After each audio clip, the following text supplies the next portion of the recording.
अस्सलाम वालेकुम, आदाब, खुदा हाफिज़, जय हिंद, सत श्री अकाल। पहले तो मैं माफ़ी चाहूँगा आप सभी लोगों से कि मैं थोड़ा सा लेट हो गया, किसी बहुत मजबूरी की वजह से मैं आपके साथ लेट जुड़ रहा हूँ। मैं उसके लिए पहले तो माफ़ी चाहता हूँ। और आज का टॉपिक है मौलाना साद साहब और तबलीगी जमात और निज़ामुद्दीन मरकज़ पर जो साजिश रची गई, उसके ताल्लुक़ से मैं तज़किरा आपके सामने बहुत बड़ी खबर आज बताने जा रहा हूं। और पीस पार्टी ने इस पे क्या किया है, डॉक्टर अयूब साहब ने इसमें बड़ा फैसला लिया, उसके बारे में भी मैं आपको बहुत इंपॉर्टेंट जानकारी दूंगा। आवाज़ सही आ रही है ना जी? मैं बिल्कुल एक बार फिर मैं आप सभी भाइयों से माफ़ी चाहता हूं, क्योंकि बहुत एक मजबूरी की वजह से थोड़ा लेट मैं आपके सामने लाइव आया हूं। मैं अपनी गुफ्तगू को शुरू करते हैं। इस पाक और मुकद्दस और बाबरकत महीने में अल्लाह रब्बुल आलमीन ने दूध का दूध, पानी का पानी कर दिया। जब आज से लगभग एक महीना पहले 31 या 1 तारीख को, 1 अप्रैल को, जब मैं आपसे लाइव मुखातिब था, जब टीवी और मीडिया बवंडर फैला रहा था, झूठ फैला रहा था, तो मैंने आपके दरमियान में कुरान पाक की एक आयत पढ़ी थी, एक आयत करीमा तिलावत की थी। वो थी वक़ुल जाल हक़ व ज़ाक़ल बातिल इन्न बातिल कान ज़हूक़ा, यानी कि हक आता है, बातिल जाता है। मैंने उस वक्त तमाम मुद्दों को डंके की चोट पर कहा था कि ये साजिश तबलीगी जमात के खिलाफ, मरकज़ निज़ामुद्दीन के खिलाफ, देश के मुसलमानों के खिलाफ रची जा रही है। होशियार रहिए और एक दिन ये सब झूठ साबित होगा। आज अल्हम्दुलिल्लाह फख्र की बात है, खुशी की बात है कि दिल्ली पुलिस ने ये कहा, जो ऑडियो चलाया था मीडिया वालों ने, बीजेपी की आईटी सेल ने, वो फर्जी निकला है। और ये ऑडियो का फर्जी निकलना, जो गैर इरादतन हत्या का मुकदमा दर्ज किया था, उस मुकदमे को कमजोर कर देगा, धराशायी कर देगा। अब कोर्ट में वो मुकदमा नहीं टिक पाएगा, नहीं टिक पाएगा अब। इसीलिए हम कहते हैं कि जब तक आप अपनी आवाज को बुलंद नहीं करोगे, जब तक भारत के संविधान में दिए गए अधिकारों के साथ लेकर के संघर्ष नहीं करोगे, जब तक आपकी आवाज को दबाया जाएगा। और जो कौम, जो समाज अपनी आवाज को बुलंद नहीं करता, जो खामोश बैठता है, जो तमाशबीन बनकर देखता है, कभी भी उसको इंसाफ और न्याय नहीं मिलता। इसीलिए हमने फैसला किया पहले दिन से। कुछ लोगों ने कहा कि शादाब भाई, इतने कॉन्फिडेंस के साथ आप कैसा कह सकते हैं, हो सकता है ये बयान दिया हो, और आप इतनी बेबाकी से क्यों खड़ी है पीस पार्टी? हमने कहा था कि हमें विश्वास है और हम न्याय के साथ खड़े हैं, इंसाफ के साथ खड़े हैं। हम धर्म के नाम पर नहीं खड़े, बिल्कुल नहीं। ये बात मैं स्पष्ट कर दूं कि हम मौलाना साद साहब या तबलीगी जमात के साथ धर्म के नाम पर नहीं खड़े, इंसाफ के नाम पर खड़े हैं, न्याय के नाम पर खड़े हैं। अगर किसी प्रजापति मौर्य, सैनी, पाल, दलित, आदिवासी, राजभर मौर्य पे भी जुल्म होगा, तब भी हम लोग उसी मजबूती से खड़े होंगे, क्योंकि यही वक्त है कि इंसाफ को के राज को कायम करना है। और सरकार ये क्यों की जानते थे आप? बहुत इंपॉर्टेंट एक चीज बताऊंगा, लेकिन मैं आपको पहले यह बता दूं, ये पूरा जाल क्यों रचा गया था, ये पूरा जाल क्यों बुना गया था। तबलीगी जमात और मरकज़ निज़ामुद्दीन मौलाना साद साहब को बदनाम करने का ये जाल क्यों रचा गया था, ये जाल क्यों बुना गया था, इस पर तज़किरा होना बहुत जरूरी है। और ये बात आप फैलाइए, लोगों तक पहुंचाइए, उन लोगों तक जो कल तक कह रहे थे।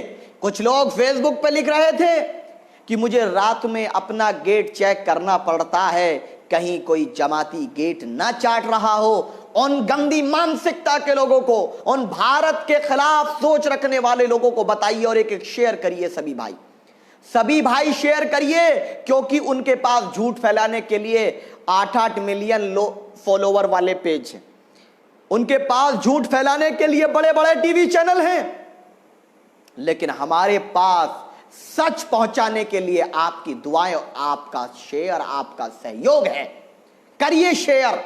और आज हम ये ऐलान करते हैं कि जहां जहां भी जुल्म होगा वहां वहां हम लोग जाकर खड़े होंगे। जो जेल में भेजा जा रहा है ना तबलीगी जमात के लोगों को, हम उनकी हिमायत में कानूनी लड़ाई के लिए तैयार हैं। मैं आपको बता रहा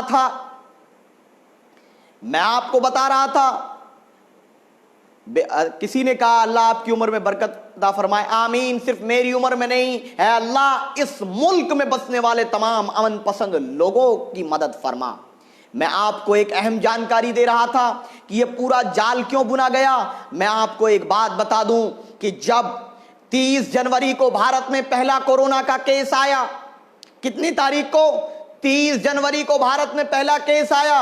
WHO, जिसको हम कहते हैं वर्ल्ड हेल्थ ऑर्गेनाइजेशन, उसने कहा यह बीमारी कम्युनिटी ट्रांसमिट होती है। उसके बाद भी डोनाल्ड ट्रंप के साथ हजारों लोग विदेश से आए और 50,000 लोगों को इकट्ठा किया। कलबुर्गी के अंदर धार्मिक आयोजन किया गया, तिरुपति बालाजी के अंदर किया गया। क्यों किया गया? क्योंकि सरकार पूरी तरह से खामोश थी, सरकार इससे अनजान बनी बैठी रही। सरकार ने ध्यान नहीं दिया क्योंकि विदेश से कोरोना आया, भारत के लोगों ने कोरोना नहीं फैलाया। ये लिख ले बात को। भारत के लोगों ने, जो भारत में रहते थे, उन्होंने कोरोना नहीं फैलाया। साथियों, अब हम अपनी जीत के करीब हैं। अगर आज आप एक एक शेयर और कर देंगे तो बीजेपी की पूरी आईटी सेल की पोल खुल जाएगी कि सच जीतेगा, झूठ हारेगा, सत्य की विजय होगी, सत्यमेव जयते होगा।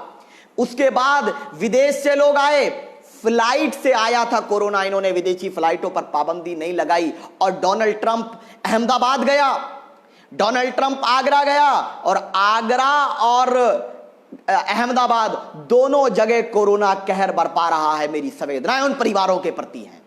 कोरोना का कहर टूट रहा है, लेकिन किसी में हिम्मत है जो बोल जाए एक शब्द डोनाल्ड ट्रंप के खिलाफ? किसी की है हैसियत जो बोल जाए, सरकार से सवाल कर ले कि आज डॉक्टर्स पीपीई किट के लिए तड़प रहे हैं? उस मुद्दे को भटकाने के लिए तबलीगी जमात को लाया गया। डोनाल्ड ट्रंप के कार्यक्रम से जो कोरोना का कम्युनिटी स्प्रेड होने के इम्कानात है, उस मुद्दे को दबाने के लिए तबलीगी जमात को टारगेट किया गया। जो टेस्ट किट का मसला उस वक्त था, उसको दबाने के लिए विदेशी फ्लाइटों की पाबंदी की नाकामी को छिपाने के लिए तबलीगी जमात का मुद्दा लाया गया। पूरे देश में 6 साल से इन्होंने अस्पताल नहीं बनाए, इन्होंने स्कूल नहीं बनाए, कॉलेज नहीं बनाए, इन्होंने सिर्फ और सिर्फ सरदार पटेल की मूर्ति बनाई। इस मुद्दे को दबाने के लिए गरीब मजदूर जो फंसे हुए थे, भूख से तड़पने वाले लोग, उनके मुद्दे को दबाने के लिए, और जो पीएम केयर फंड के नाम पर नया घोटाला प्रतीत होता, उसको दबाने के लिए पूरा षड्यंत्र रचा था तबलीगी जमात को बदनाम करने का। लेकिन हम कहते हैं सच परेशान हो सकता है, सच परेशान हो सकता है, सच आने में वक्त लग सकती है, लेकिन याद रखो, तारीख है दुनिया की, जब जब फिरौन आया तो अल्लाह ने मूसा को भेज दिया, जब जब अबू जहल आया तो अबू जहल का मुकाबला करने वाले मर्द मुजाहिदों को अल्लाह रब्बुल आलमीन ने भेज दिया, जब रावण आया तो उसका भी अंत हो गया। डॉक्टर अंबेडकर को जो पानी नहीं भरने देते थे कुएं से, उनकी सोच का भी अंत होगा एक दिन। जो लोग हिंदुत्व की आइडियोलॉजी को लेकर के देश की, भारत की संस्कृति पर, भारत के मजदूरों पर, भारत के किसानों पर जो अत्याचार कर रहे हैं, उनका भी अंत होगा, सियासी अंत होगा इंशाअल्लाह ताला। यह बात आपको बहुत ही जिम्मेदारी से मैं कह रहा हूं। और दूसरी चीज, आज जो दिल्ली पुलिस ने कहा ना कि डॉक्टर का मैं मतलब बता दूं क्या होता है। मौलाना साद का एक वीडियो चलाया गया कि सब लोग इकट्ठा रहें, सोशल डिस्टेंसिंग का पालन ना करें, इस तरह की बात, और उसी बुनियाद पर उन पे मुकदमा दर्ज किया गया है। वो ऑडियो बीजेपी की आईटी सेल या किसी साजिशकर्ता ने, लगता वो जोड़ जोड़ के, जैसे मैं ये कुछ बोल रहा हूं, मेरी आधी बात को यहां से उठाया, कल की बात उधर से उठाई, परसों की उठाई, तीनों उठा करके वायरल कर दी। ये वो किया गया था। लेकिन उसकी पोल खुल चुकी है और वो इस बात को स्पष्ट हो चुका है कि तबलीगी जमात ने, मरकज निजामुद्दीन ने भारत के अंदर कोरोना नहीं फैलाया। जो हम शुरू से कह रहे थे वो सही साबित हुआ और 80% मरीज सही होकर घर जा चुके। बहुत से लोगों का इल्जाम है कि उनको तो जबरदस्ती क्वारंटीन 34 दिन क्वारंटीन किया गया। 34 दिन कोई मेडिकल डॉक्टर ने नहीं बताया, मेडिकल एक्सपर्ट ने नहीं बताया कि 35 दिन क्वारंटीन सेंटर में रहना पड़ेगा। लेकिन हम पे जुल्म करने के लिए, कोरोना की आड़ में मुसलमानों से लड़ने के लिए और गरीब मजदूरों के, किसानों के, डॉक्टरों के मुद्दे को दबाने के लिए उन लोगों को 35 दिन तक कैद खाने में रखा गया। सही आगरा के अंदर खाने को नहीं दिए, मेरठ के अंदर धर्म के नाम पर बदतमीजी की गई, एक अस्पताल ने लिख दिया कि मैं मुसलमानों का इलाज नहीं करूंगा। ये अपमान झेलना पड़ा। इस मीडिया ने जो जुल्म किया था उसकी वजह से पूरा साजिश रची गई, पूरी भाजपा लग गई, लेकिन अल्लाह से बढ़कर नहीं है ना। आ गया ना सच सामने। अभी मेरठ में गुप्ता जी को कोरोना हुआ, कई गुप्ता जी को कोरोना हुआ, एक गुप्ता जी की मौत हो गई। लेकिन मैं ये नहीं कहूंगा कि मोदी जी और अमित शाह जी की जाति के लोग, वैश्य धर्म के लोग कोरोना से फैला रहे हैं या उनकी वजह से कोरोना फैला है। मैं ये नहीं कहूंगा कि कोरोना जो है ब्राह्मण धर्म के लोगों ने फैलाया है। मैं ये नहीं कहूंगा कि क्षत्रिय धर्म के लोगों ने कोरोना फैलाया है। ये एक अजाब खुदावंद है, ये अल्लाह का अजाब है। और ये बीमारी किसी का धर्म देखकर नहीं आती। जो इस बीमारी में धर्म देखता है, धर्म देखकर किसी पे जुल्म करता है, धर्म के नाम पर किसी की मदद या किसी को नुकसान पहुंचाता है, वो देश का दुश्मन है, मानवता का दुश्मन है, न्याय का दुश्मन है, संविधान का दुश्मन है। और जो संविधान का दुश्मन होगा हम उसके खिलाफ संघर्ष करेंगे, संवैधानिक तरीके से संघर्ष करेंगे। हम गरीब मजदूरों, बेसहाराओं, पाल, मौर्य, प्रजापति, कोरी, राजभर, सैनी, हर गरीब मजदूर के साथ हम खड़े हैं। ये कोई गाली दे रहा है, इसको बताओ अगर हम बोलने पे आए तो वहां तक की बोलते जहां तक तुम नहीं सोचते। और ये मुल्क जो है ना, नथुराम गोडसे की अम्मा दहेज में लेकर नहीं आई थी। इस मुल्क को नथुराम गोडसे की अम्मा दहेज में लेकर नहीं आई थी। याद करके सुन लो, इस मुल्क को हमारे आबाओ अजदाद ने अपनी कुर्बानियां दे करके आजाद कराया है। इस मुल्क की मिट्टी को अगर अल्लाह जबान देगा तो इस मिट्टी का कतरा कतरा पुकार कर कहेगा कि हाँ, मेरे अंदर उलमाए कराम की हड्डियां दफन हैं, जिन्होंने अपने वतन के लिए, अपने देश के लिए अपनी जानों को कुर्बान कर दिया। ये मेरा इतिहास है। मेरा इतिहास सावरकर की तरह माफी मांगना नहीं है। मैं मर जाऊंगा लेकिन अपने देश की इज्जत और आबरू से समझौता नहीं कर सकता। मेरे मुल्क की तरफ, मेरे देश की तरफ अगर कोई आंख उठा करके देखेगा तो हमारे अंदर वो जज्बा और जुनून है कि हम उसकी आंख निकाल लेंगे। लेकिन हम ये देशभक्ति किसी को दिखाते नहीं हैं। एक कुछ लोग हैं जो भारत माता की जय बोलते हैं और पाकिस्तान को गुप्त सूचना देते हैं, जिसका नाम ध्रुव सक्सेना। हम ध्रुव सक्सेना नहीं हैं, हम सावरकर नहीं हैं, हम टीपू सुल्तान रहमतुल्लाह अलैह को अपना आइडियल मानते हैं। हम वीर सावरकर, मैं तो वीर नहीं मानता, मैं उसको जो माफी मांग ले मैं उसको वीर नहीं मांगता, वो भी देश के दुश्मन से माफी मांग ले। ये लोग हमें बताएंगे देशभक्ति। और दूसरी बात तबलीगी जमात के ताल्लुक से, उत्तर प्रदेश और दूसरे इलाकों में गिरफ्तार किया जा रहा है। आज डॉक्टर अयूब साहब ने, हमारे प्रेसिडेंट ने, हमारी पार्टी के राष्ट्रीय अध्यक्ष ने बिल्कुल स्पष्ट कहा कि हम मासूम जमातियों के साथ हैं, क्योंकि हम न्याय के साथ हैं और जरूरत पड़ी तो कानूनी लड़ाई भी लड़ेंगे। जरूरत पड़ी तो कानूनी लड़ाई लड़ेंगे। अगर उत्तर प्रदेश में कहीं भी जमातियों पर जुल्म हुआ है तो आप मेरी मेल आईडी पर mschauhan4295@gmail.com तमाम सबूत दीजिए। हम कानूनी लड़ाई, पीस पार्टी आपकी कानूनी लड़ाई लड़ेगी, क्योंकि हमने ये लक्ष्य तय किया है कि मानवता की सेवा हो, भारत के संविधान की रक्षा हो, लोकतंत्र की रक्षा हो और लोकतंत्र के गला घोटने वालों को उसकी सजा मिले। ये हमारा लक्ष्य है। अब कोई और ये अंधभक्त जो हैं, जब ये कानून की और संविधान की बात सुनते पेट में दर्द हो जाता है। कल मैंने एक टीवी डिबेट में बात कही थी, फिर मैं कहूंगा और मैं कायम हूं। और मुझे गर्व है कि मेरे सोशल मीडिया के साथियों ने शादाब चौहान को वो हौसला, वो दुआएं दी हैं कि शादाब चौहान जब संबित पात्रा के साथ भी होता है ना, डंके की चोट पर सच को सच कहता है। कल मुझसे पूछा हिंदुत्व के बारे में क्या कहेंगे, मैंने कहा हिंदुत्व भारत के संविधान, भारत के लोकतंत्र, किसान, मजदूर, गरीब और तिरंगे के लिए जहर है, खतरनाक है। तो अमीश देवगन बोले क्या ऐसा कैसा बोल सकते चौहान साहब? मैंने कहा हाँ बोल सकते, हमारे मुंह में है, तुम्हारी जबान थोड़ी है। मैं भारत का किराएदार नहीं हूं, मालिक हूं। और हिंदुत्व कोई धर्म नहीं है, हिंदुत्व के मुखालिफ बनो, किसी धर्म के मुखालिफ हम नहीं हैं। हिंदुत्व 20वीं सदी में आज इसकी और पोल खोलते हैं, जाने दो आईटी सेल के लोगों तक, एक एक और शेयर कर दो मेरे भाई। आज मैं हिंदुत्व की पोल खोलता हूं, आज बहुत बड़ी बात कह रहा हूं मैं, ये पोल खोलता हूं। ये मजदूर विरोधी है हिंदुत्व, किसान विरोधी है, दलित विरोधी है, पिछड़ा विरोधी है। और सबूत के साथ बताऊंगा, मेरे पास ये किताब है, आज ये किताब है भारत का संविधान। एक एक शेयर करो फिर मैं बताता हूं। भारत का संविधान और हिंदुत्व अलग अलग विचारधारा है। मैं आपको बताऊं हिंदुत्व क्या है। हिंदुत्व 20वीं सदी में अंग्रेजों से माफी मांगने वाले सावरकर, हेगडेवार और गोलवलकर नाम के लोगों ने, इन्होंने एक षड्यंत्र रचा भारत पे राज करने का, क्योंकि ये जानते थे कि हम लोगों ने एक साथ मिलकर जब देश के अंग्रेजों को भगाने का पूरा प्लान कर लिया, अंग्रेज कमजोर पड़ गया, उधर दूसरा विश्व युद्ध चल रहा था।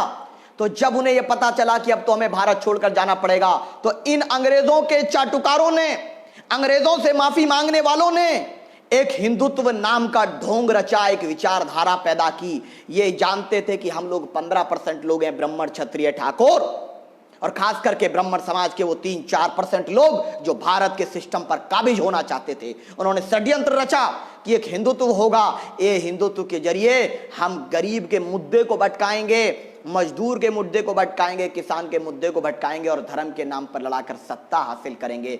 जबकि सनातन धर्म अलग है। यही हिंदुत्व की वजह थी कि बाबा साहब अंबेडकर को कुएं से पानी नहीं भरने देते थे। यही वो हिंदुत्व था जिसने इस राष्ट्र आपदा के वक्त जो किसान की रबी की फसल बर्बाद हो रही, उस मुद्दे को हटा करके टीवी पर हिंदू मुस्लिम का मुद्दा ले आया। यही वो जहरीला हिंदुत्व है। जो गरीब मजदूर मर रहा था, ट्रेन के नीचे कट के मर गया मेरा मजदूर भाई, सड़कों पर पैदल चलने पर मजबूर हो गया मेरा मजदूर भाई, कई जगहों पर मर गया, भूख से मर गया मेरा मजदूर भाई। वो दलित था, आदिवासी था, पिछड़ा था, अति पिछड़ा था, यादव था, मौर्य था, प्रजापति था, पाल था, कोरी था, वो अपृष्ट का नहीं था, वो ब्राह्मण नहीं था मजदूर। इसलिए उस मुद्दे को दबाने के लिए हिंदुत्व ने टीवी पर और बयानबाजी में हिंदू मुस्लिम धर्म के नाम पर एक नया ढोंग रचा। तो इस हिंदुत्व को देश के लिए खतरनाक है। ये हिंदुत्व कहता है कि तिरंगा कभी राष्ट्र ध्वज नहीं हो सकता, और मेरा संविधान कहता है राष्ट्र ध्वज का अपमान करने वाला कभी देशभक्त नहीं हो सकता। अब आप इस किताब की, इस अजीम शख्सियत की बात मानेंगे, इस किताब की बात मानेंगे, या इस हिंदुत्व के जोकरों की बात मानेंगे? तो कल संबित पात्रा एकदम बेचैन हो गया कि अब ना इसमें हिंदू मुस्लिम कर सकते, ना कुछ कर सकते। मैंने कहा भैया हम श्री राम का सम्मान करते, हम किसी धर्म के और किसी मजहबी पेशवा के खिलाफ एकदम नहीं, हम सबका सम्मान करते हैं, हम सबका आदर करते हैं। और यही भारत की खूबसूरती है कि सबका सम्मान हो और सब एक साथ रहकर तमाम परंपराएं रहें। लेकिन ये जो जहरीला हिंदुत्व है, इसके खिलाफ पूरा देश अब एकजुट हो रहा है। दलित समाज, आदिवासी समाज, प्रजापति, मौर्य, जितने भी पिछड़े समाज हों, राजभर हों, गुज्जर हों या जाटव हों, जाट हों, सब एक साथ मेरे भाई इकट्ठा हो रहे हैं। आज तुम किसान भाई की बात करने में शर्म आती है, इस हिंदुत्व को, इस हिंदुत्व को, उस गरीब मजदूर की बात करने में शर्म आती है। मैं पूछता हूं कि कितने मिनिस्टर, अभी बता दीजिए कि कितने पाल समाज के मिनिस्टर कितने हैं? बताइए मुझे, ये पाल का हमदर्द बनने वालों, प्रजापति का हमदर्द बनने वालों, मौर्य का हमदर्द बनने वालों, बताओ। कुछ नहीं बताएंगे। राजभर का हमदर्द बनने वाले कुछ नहीं बताएंगे, कोरी का हमदर्द बनने वाले कुछ नहीं बताएंगे, चौरसिया कितने हैं नहीं बताएंगे, कितने थानों के अंदर 184 हैं बताएंगे, कितने जाटव हैं, कितने यादव हैं, कितने जाट हैं, गुज्जर हैं, प्रजापति हैं, पाल हैं, मौर्य, बताएंगे नहीं बताएंगे। क्योंकि ये लोग उनको जाल में फंसाना चाहते हैं। फेसबुक खेल के एक दूसरे को गाली दिला करके मुद्दे भटकाते हैं। और अब तबलीगी जमात और निजामुद्दीन मरकज का जो ये पूरा ढोंग रचा गया था पूरी तरह से खोखला साबित हुआ। निजामुद्दीन मरकज के लोगों ने क्वारंटीन का पालन किया। निजामुद्दीन मरकज के लोगों ने वहाँ दिल्ली पुलिस को जानकारी दी थी। दिल्ली पुलिस ने वो ऑडियो फर्जी बताया जिस बुनियाद पर मुकदमा दर्ज किया गया था, एवं उनको जो एपिडेमिक एक्ट लगा करके मुकदमे दर्ज किए गए हैं वो सब भी निराधार होंगे और उनको कानूनी मदद की आवश्यकता होगी। तो पीस पार्टी के अध्यक्ष डॉक्टर अयूब साहब ने कहा था न्याय की हर लड़ाई में उनके साथ खड़े हैं। उत्तर प्रदेश में कोई भी घटना जमातियों के साथ जुल्म अगर हुआ है पूरे प्रदेश के अंदर, तो आप, मेरी मेल आईडी है mschouhan4295@gmail.com, ये मेरी मेल आईडी है, इस पर आप जानकारी दे दें। इंशाअल्लाह बहुत जल्द कानूनी कार्रवाई की जाएगी। हमारी पूरी वकीलों की टीम इस मामले में संज्ञान लिए हुए है। सुप्रीम कोर्ट में केस नंबर 10,956 इस पूरे तांडव के बारे में हम लोग ऑलरेडी कर रहे हैं। और जब से हम जा रहे हैं ना, संबित परेशान है, सब परेशान है। अरे क्या क्या बोल देते भाई, हमारे मुंह में तुम्हारी जबान नहीं है। डंके की चोट पर सच बोला जाएगा। ईंट का जवाब पत्थर से दिया जाएगा, फूल का जवाब गुलदस्ते से दिया जाएगा। तय आपको करना है कि तुम्हें पत्थर चाहिए या गुलदस्ता चाहिए, आपको तय करना है। ये जबान, ये सर एक के सामने झुकता है। और इज्जत अगर भारत की बात करें तो इसकी करते हैं, नागपुर के फरमान की नहीं करते। आखिरी बात, क्योंकि लंबा हो जाएगा, आखिरी बात कहकर के मैं अपनी बात खत्म कर रहा हूं। 4 पॉइंटों में एक बात कहूंगा, उसके बाद मैं अपनी बात खत्म करूंगा। पॉइंट नंबर 1, जो ऑडियो क्लिप मौलाना साद साहब का वायरल किया गया कि वो इकट्ठा होने की अपील कर रहे थे, वो उसके एपिडेमिक एक्ट के खिलाफ कर रहे थे, वो डॉक्टर्ड यानी फर्जी साबित हुआ बकौल दिल्ली पुलिस। मैंने इंडियन एक्सप्रेस और सियासत में उसको देखा है, वो एकदम स्पष्ट हो गया। उसी की वजह से जो गैर इरादतन हत्या का मुकदमा मौलाना साद साहब पे लगाया गया था वो पूरी तरीके से कमजोर पड़ जाएगा। और ये एक साजिश थी, प्लानिंग थी कि मुद्दे को भटकाने की। डॉक्टरों का मुद्दा था, डॉक्टर्स सैलरी की मांग कर रहे थे, पीपीई किट मांग रहे थे, टेस्ट नहीं हो रहे थे, विदेशों से फ्लाइट से कोरोना आ गया था, गरीब मजदूरों को खाने का, राशन का इंतजाम नहीं हो रहा था, और पीएम केयर फंड वो घोटाला साबित हुआ था। और इसी वजह से इस सब मुद्दे को दबाने के लिए तबलीगी जमात के मुद्दे को उठाया गया था। ये आज स्पष्ट हो गया। दूसरी चीज, अब अगर जहां जहां भी कोरोना फैल रहा है उसमें से एक भी केस तबलीगी जमात वालों का नहीं, 80% तबलीगी जमात के लोग घरों जा चुके हैं सहयोग करके। जो 10-15% लोग बचे हैं वो भी बहुत जल्दी चले जाएंगे। और मैं आपको बता दूं कि आधे से ज्यादा लोग ऐसे थे जिनको कोरोना था ही नहीं, सिर्फ सिम्टम था। और सिम्टम कोई, इसमें कोई ऐसा कंफर्मेशन नहीं होता है। तो ये टारगेट किया गया था। जब 25,000 केस थे तो ये कह रहे थे 30% है और कोरोना है तो कोरोना फैल गया, कोरोना ये होगा। अब जो बाकी ये 62-63,000 केस हो गए, इस पे कहां खामोश हो गए? क्यों नहीं बोल रहे? कौन फैला रहा है ये 63,000? बताओ ना। धर्म के नाम पर आंकड़े जारी किए थे ना, करो आंकड़े जारी कि आरएसएस के कितने मरीज हैं, भाजपा के कितने मरीज हैं, बजरंग दल के कितने मरीज हैं, डोनाल्ड ट्रंप के कार्यक्रम से निकले हुए कितने मरीज हैं, ब्राह्मण समाज के कितने मरीज हैं, वैश्य समाज के कितने मरीज हैं। करो ना, कहां गई तुम्हारी हिम्मत? लेकिन ये बहुत बड़ा षड्यंत्र था और षड्यंत्र का मुकाबला करना चाहिए, डट के करना चाहिए। और हमने किया, छुप कर नहीं बैठे हैं। और मैंने पहले दिन बोल दिया था ये बात, और जो बोला था अल्हम्दुलिल्लाह आपकी दुआओं से वो बात सच साबित हुई कि ये प्लानिंग थी बदनाम करने की, सच साबित हुई। और हमारे मसलक, हमारी बिरादरी अलग हो सकती है लेकिन हम सब एक हैं। इसीलिए जो टीवी पे कठमुल्ला जा रहे हैं ना, इनको मैं मुल्ला नहीं कहता, ये कठमुल्ला सरकारी मौलवी जो जाकर के वहां मसलक बिरादरी की बात कर रहे हैं, इन जलीलों को अब इलाज करने का वक्त आ गया। संवैधानिक तरीके से करेंगे इनका इलाज हम। जैसे मैंने कहा था, उसको जाता है कोई मुफ्ती वजाहत कासमी करके, मैंने कहा ए सुन आरएसएस के मौलवी, तो हमारा रहनुमा नहीं है, हम उलमाए हक से दीन सीखते हैं, तो जैसे जाहिल जलीलों से दीन नहीं सीखेंगे। हमें मत सिखाओ, भारत के दुश्मन हैं ये लोग किसके एजेंट नहीं मालूम। इसीलिए होशियार रहिए। पीएम केयर फंड में कितना पैसा आया नहीं बताएंगे, कितना खर्च हुआ नहीं बताएंगे। अब तो मोदी जी जैसे हम आ रहे ना आपसे बात करने, ऐसे अब तो मोदी जी बात करने भी नहीं आ रहे फेसबुक पे। क्यों नहीं आ रहे? डर लगता है, क्योंकि जनता नाराज है। खाली आएंगे, जुमला जुमला जुमला जुमला जुमला करेंगे, चले जाएंगे। शराब के ठेके खोले, कितने शराबी हैं बताइए जरा, बताइए साहब। जो जमातियों का कोलम बना रहे थे, वो जब जितने भी अधिकारी हैं जरा बताएंगे भाई साहब, मेरे भाई बड़ी इज्जत से पूछ रहा हूं, बताओ कितना फैलाया कोरोना बेवड़ों ने। जो ये कई लाख बेवड़े एक दूसरे से ऐसे घुल मिल गए, और जिम्मेदारी सरकार की है, क्योंकि सरकार जब 2 गज की दूरी का नाम लेकर के जब ठेके खुलवा सकती है, तो मंदिर मस्जिद चर्च गुरुद्वारे भी खुलवा देना। यूनिवर्सिटी बंद, स्कूल बंद और धार्मिक स्थल बंद, लेकिन शराब के ठेके खुलेंगे, क्योंकि सरकार को लालच है पैसे का।